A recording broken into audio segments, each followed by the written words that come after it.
რაც უფრო მეტად ცდილობ რომ დაიცვა, იზრუნო, გამოკვებო შენი შვილი, მით უფრო დიდია შანსი რომ უნებლიეთ ანგრევდე მის მეტაბოლიზმს. და ეს არა იმიტომ რომ შენ ცუდი მშობელი ხარ, არამედ იმიტომ რომ ინსტინქტები, რომელიც ეხლა გააქვს, შეიქმნა ქვის ხანაში, როდესაც რეალური საფრთხე, შიმშილი და ფიზიკური გადარჩენა იყო. და დღეს შენი შვილი ცხოვრობს გარემოში, სადაც რეალური საფრთხე, შიმშილი აღარ არის. მთავარი საფრთხე პირიქით საკვების მაღალი ხელმისაწვდომობაა, სტრესი და ულტრაპროცესირებული საკვებია, რომელიც შექმნილია იმისთვის, რომ მისი ჭამისგან ვერ გაჩერდე.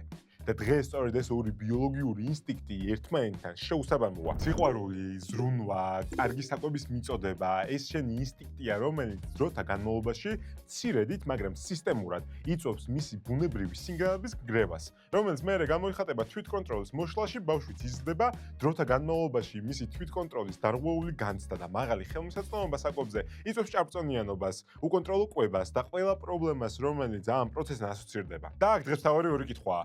რა დროს არის ზრუნვა პრობლემა და როგორ მოხდა რომ მშობლის ინსტინქტი ბავშვის მეტაბოლიზმის ერთ-ერთი მთავარი ჩუმი დამანგრეველია. პირველი ადგილი სადაც შენს ინსტინქტს ვერავინ გაამტყუნებს არის კვებითი ალერგია. ბოლო 10 წლებში ბავშვებში საკვებმა ალერგიებმა დაახლოებით 18% იმატა. ალერგია ეს არის იმუნური სისტემის ტრაიკული შეცდომა, როცა ის ფიქრობს რომ საკვებიდან შემოსული ცილა, უწყინარი, მისთვის ხდება მთავარი მტერი, უცხო სხეული, რომელზეც იწყებს თავდასხმას. და როცა ბავშვი მცელით ტკივდება, ატუჩი უშვება, სახეზე გამონაყარი აქვს, შენი პირველადი ინსტინქტი შიში, კონტროლი და დაცვა სრულიად ბუნებრივია. მაგრამ როცა შიში ხდება მთავარი მრჩეველი, სწორედ აქ ჩნდება პირველი ბზარი ჯანსაღ-კვებაში. მაგალითად, შენ შვილს ალერგია აქვს რძეზე.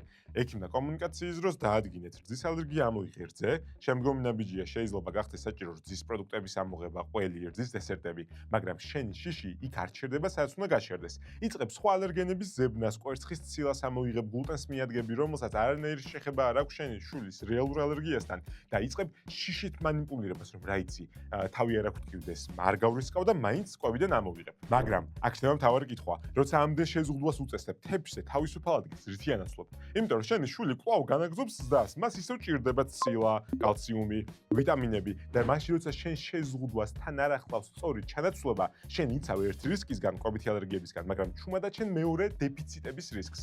და ეგ ხდება პირველი ლოგიკური გადახრა. შენი ინსტინქტი გეუბნება ამოიღე და გადაარჩინე, რეალობა გთხოვს ამოიღე, მაგრამ სწორად ჩაანაცვლე. ასე დროს ინსტინქტით კი არა, სტრატეგიით მართავ და სწორი მართვა კვებითი ალერგიის დროს გულისხმობს კონკრეტული პროდუქტის იდენტიფიცირებას, რომელიც ტრიგერია, მერე ამ კონკრეტულის ამოღებას და საბოლოოდ სწორით ჩანაცვლებას და არა შიშით შეზღუდულ დიდ რაციონს, იმიტომ რომ ამ დროს ბავშვისთვის იწყება საკვების კონკრეტული ჯგუფის, როგორც საფრთხის ზონა და აღქმა. მაგრამ მაგალითად რძის ამოღების დროს მთავარი პრობლემა ცილის და კალციუმის დეფიციტი არაა. მთავარი პრობლემა არის სიტყვები, გარემო, ემოციები, რომელიც ტრიალებს თავად სახლში. ეს შენთვის არ შეიძლება. ამას არ გაეკარო. ეს შენთვის არ არის. შენ ბავშვს მარტო კონკრეტულ პროდუქტს კი არ უკრძალავ. ამით უყალიბებ საკვებთან არასწორ დამოკიდებულებას, სადაც საკვები მისთვის ხდება პოტენციური საფრთხე და რაც უფრო მეტად იზრდება აკრძალვების სია, მით უფრო მცირდება უსაფრთხო ზონა და აი აქ ჩნდება სწორედ მეორე ბზარი ჯანსაღ-კვებაში ბავშვისთვის.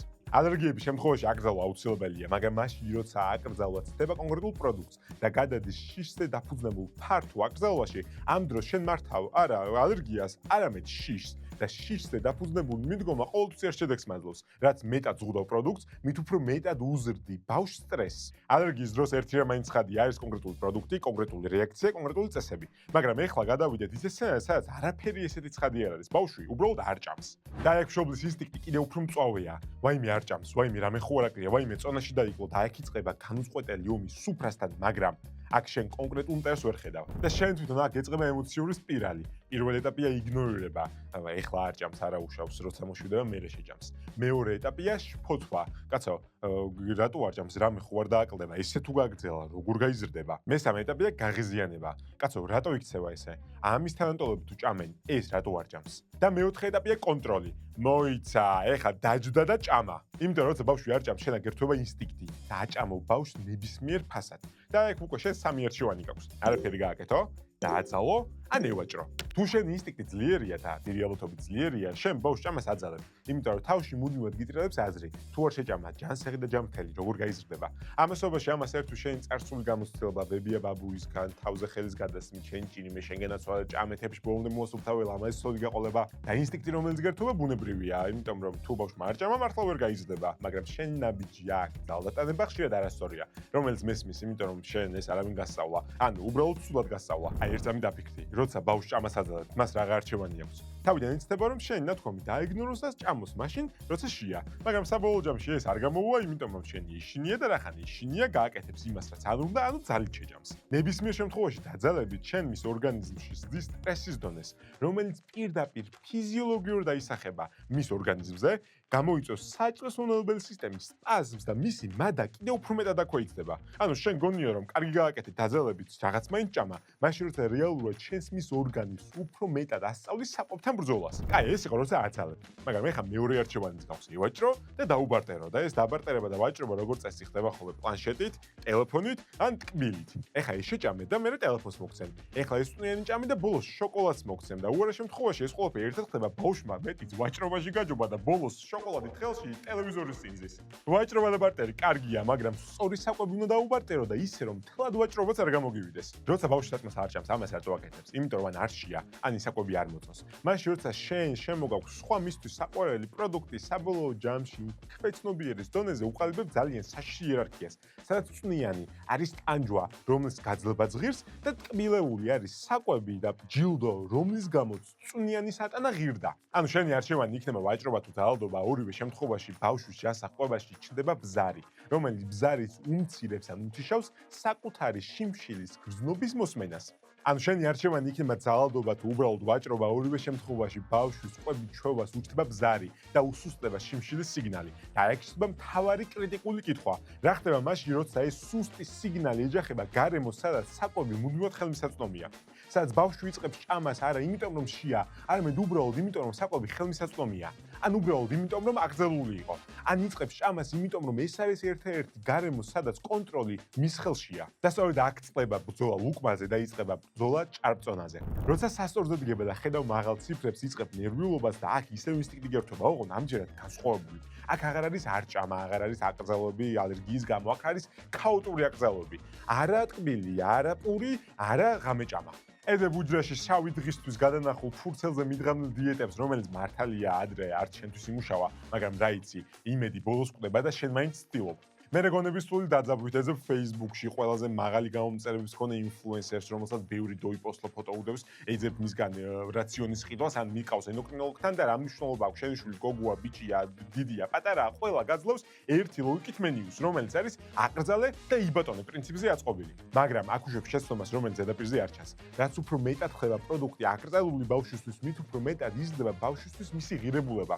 საკვები და ტკბილი უბრალოდ ტკბილი აღარ არის, იმიტომ რომ შეზღუდვას ყოველთვის ამ ახასიათებს ის უფრო მიმზიდველია. რაც უფრო მეტად გადის დრო ბავშვი შენ თვალწინ აღარ ჭამს ტკბილს, მაგრამ როგორც კი შენ თვალს მოშორდება, მაშინვე იწყებს გადამეტებულად ბევრი ტკბილის ჭამას. და ეს იმიტომ კი რა ხდება, რომ მას ნებისყოფა არ აქვს, არა, იმიტომ რომ შენ თავად გაზარდებ ბავშვი ემოციური კვება. ამ დროს შენ ფიქრობ, რომ აკონტროლებ კალორიებს, მაგრამ რეალურად შენ ზრდი ბავშვისთვის საკმაოდ ტოლვას. იმიტომ რომ ამ აკრძალვებით შენ უნებლიე ეხები მის თვით შეფასებას და დიეტებს ყოველთვის ახლავს ციკლი. რაც მეტია შეზღუდვა, მით მეტია შიმშილის გრძნობა, რაც მეტია შიმშილის გრძნობა, მით მეტია გადაჭარბება. რაც მეტია გადაჭარბება, მით მეტია დანაშაულის გრძნობა და რაც მეტია დანაშაულის გრძნობა, მით უფრო მეტი შეზღუდვა მოყვება ამას კომპენსატორულად. და აი აქ იკვრება ყველაზე დიდი ნეგატიური ციკლი. ანუ ალერგიების დროს ბავშვს აკრძალვით უვიწროებ უსაფრთხო ზონის განცდას, ჭამენოდარის დახილით წონის დეფიციტისას უკალ მადას და უმცირებ შიმშილის განცდას და წონის გამო აკრძალვებით ზრდი პირიქით საკვებისადმი ტოლვას.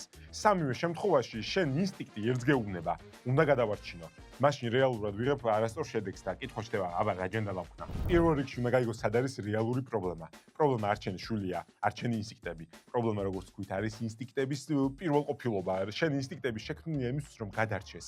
მაშინ როცა მთავარი პრობლემა დღეს აღარ არის შიმშილი, მთავარი პრობლემა დღეს აღარ არის გადარჩენა. მთავარი პრობლემა დღეს არის ცხოვრების ხარისხის გაუმჯობესება, ჯანმრთელობა, ეფექტურობა და ბედნიერება, რომლის საწყისები ბავშვისთვის სწორედ ჯანსაღი კვების ნაწილი იწყება პატარაობის ასაკიდან. და დღეს შენი შვილი ცხოვრობს გარემოში, სადაც იზრდება და მთავარი პრობლემა არის საკვების მუდმივი ხელმისაწვდომობა. ულტრაპროცესირებული საკვები, სტრესი, რომელიც შექმნილია იმისთვის ეს გარემო, რომ რაც მეტი, მით უკეთესი საკვები მოგცეს, რომელიც არაფერში არ გვჭირდება და ყველაფერი იწყება კიდევ ერთხელ სწორედ იმასაკიდან, როცა ბავშვისთვის მთავარი მისაბაძი მოდელი ხარ შენ. შენზე ამოძდის დედამთვარე, შენ ხარ მისი ქცევის ეტალონი, სწორედ ამიტომ სანამ ბავშვისთვის სწორი კვებით ჩვევებს და პრინციპებს ჩამოვაყალიბოთ, ეს პროცესი თავად უნდა გაიარო. თავად უნდა შეწყვიტო არადეკვატური გაწყვეტილების მიღება ჯანსაღობის გზაზე, თავად უნდა ჩამოიყალიბოს სწორი კვებითი ჩვევები, რომ ბავშვმა დაგინახოს და მოგვაწოს. ესა პრობლემის მოგიყევი ზღვაში წვეთია, ბავშვთა კვების 5 ძირითადი დაბრკოლება და მისი გადაჭრის ოქროს სტანდარტები, რაც კი გვაქვს მტკიცებულობას დაფუძნებულ პედიატრიულ ბავშვთა ნუტრიციოლოგიაში. ამაზე შენთვის საჩუქარი მაქვს მინი კურსი, რომელსაც აი ამ QR კოდს ვასკანერებ და თუ QR კოდს ვერ ასკანერებ, მაშინ ლინკი აღწერაში, გადაგიყვანს სივრცეში, სადაც შემოგეხმიანებით, შემოგიყვანთ და დაგხვდება მინი კურსი. 5 ძირითადი პრობლემა და გადაჭრის გზები ბავშვთა კვებაში. ამ მინი კურსის გარდა ბევრი სხვა კურსი დაგხვდება, რომელიც დაგეხმარება ჯანსაღობის გზაზე და იქ შევხვდებით.